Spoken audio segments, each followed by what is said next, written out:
Hello guys! How's going? Here we are, back from Scotland. I'm writing this video almost 6 months after that amazing trip and I have many thoughts and things to say. But before starting, if you don't know me, hi, I'm Lawrence and I'm here to tell you many stories around the world from my human point of view.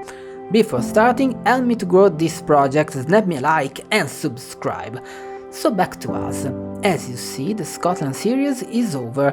I already told you many stories about Scotland more in detail with 8 beautiful videos, but today, I don't know, it was time to do a great quick summary of this trip, to draw conclusions. So, let's start.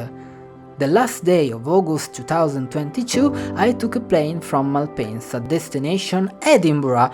It took a little. After almost 3 hours I reached the capital of Scotland and checked in into the beautiful and affordable Pollock Estate student accommodation, located exactly near at Arthur's Seat. It was great, especially for the mammoth breakfast, which helped me save money on lunch. Come on, try to have lunch after this. You can't. There was also a cute little squirrel in a tree. I used to go and say hi to him every day. He was so cute. The first day was in Edinburgh, as you saw. There are many things to see. I didn't have time to see everything. I had to make choices, so I decided to visit the places that interested me the most, especially in terms of videos and photos. My favorite place was definitely Dean Village, where there was a really fairy tale vibe, and also because my taste probably pushes me more towards small and characteristic villages than towards cities. Anyway, Edinburgh is really beautiful. It's probably one of my favorite cities in the world, not counting maybe London, my favorite, but I don't know, I think it's different. I probably don't think I would like to live in London, it's a really big city. Edinburgh have a strong fairy tale Harry Potter vibe. This is the thing I love the most, and then I love watching people walk in the streets. One day I met this girl on a bicycle with this short curly red hair that came out of her pink bob like sparks of fire. I bet she's a super energetic person. The history of the city is very rich and the university is huge. In the next life I will study there, I promise. In the meantime I hope to return soon for another Scottish tour, of course. Moving on to the next day, here we are on our first trip to the Highlands.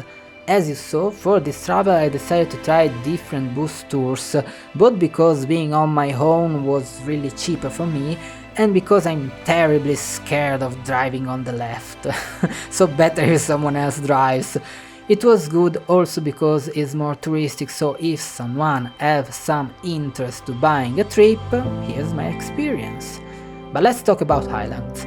This tour was brilliant as first introduction to Scotland, and it took me to 2 of my favorite places, Glencoe, with the beautiful Three Sister Mountains and the sad old story of betrayal, and Loch Ness. Everyone once in their life dreams of going there and finding the monster. By accident, because accidentally you are the chosen one who discovered the secret of Loch Ness. Yeah? In any case, I understand the why of these stories. It's big, probably the biggest lake I ever seen in my life so far. When you sail on it, it almost seems to be in a huge fjord that takes you out to the sea. The next day was the trip to Fife. It was probably meant for golf lovers because St. Andrews is a very important place for golf. I'm not a fan of the sport, I don't even know how it works. I bought it because I wanted to see the coast, the North Sea and some fishing villages, and it was great also for that. My favorite place was, yes, St. Andrews, but especially Anstruder, a small village very famous for fish and chips. This trip was also nice because we were on a van and not on a bus, and that made sure that after a while we all got to know each other. It was cool. The next day's trip to Loch Lomond and Stirling Castle had the same upside, a small van instead of the bus and some nice Canadian guys I made friends with. The lake scenario really looked like something out of a fairy tale, and the castle, it was so Scottish, I loved so much. It looked like something out of Skyrim. I know, I just said heresy, and it's probably the other way around, but I had that feeling too much. Then we are at the last bus tour, the trip to Malleg, where we got to the characteristic Jacobite train, a steam train that would take us over Glenfinnan Viaduct. Well, yes, it was a Harry Potter tour.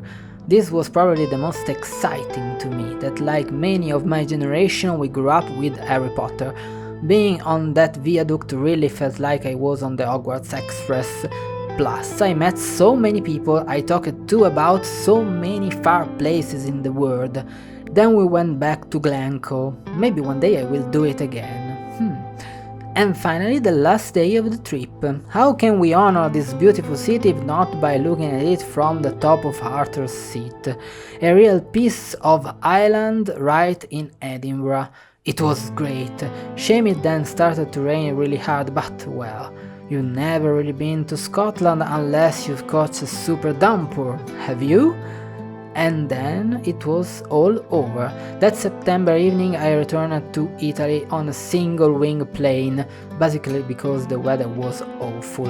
It was like being on a Scrooge McDuck plane, but okay, I landed, so all good. It was one of the best experiences of my life. I dreamed of those places for a long time and I hope to go back many times. But this trip was great for the change it made in me. I've always been a bit shy when traveling, as I felt my English wasn't up to par. I've always been told I'm not good at language learning, English is not my native language, so I've never talked too much to people. But this time, I decided I didn't care. I gave it a go. With my broken and shaky English, which I'm still learning, and I discovered a great thing, people understood me. So I wasn't so bad after all. I'm not the best, but who cares? Perfection doesn't exist. I met many beautiful people who changed my perspective a lot, and since I'm sorry to say it, but the UK, probably due to the language, is a nation that is much more facing the international world, they also participated in my filming instead of looking at me wrong. And that's why I decided to change the language of this channel, because I was able to share my experiences, my life, my thoughts with my Italian bros, but also with them, with you, living on the other side of the world. We are all of the same race on the same planet and it's wonderful, that's all. I just want to share, not make money, being famous, anything.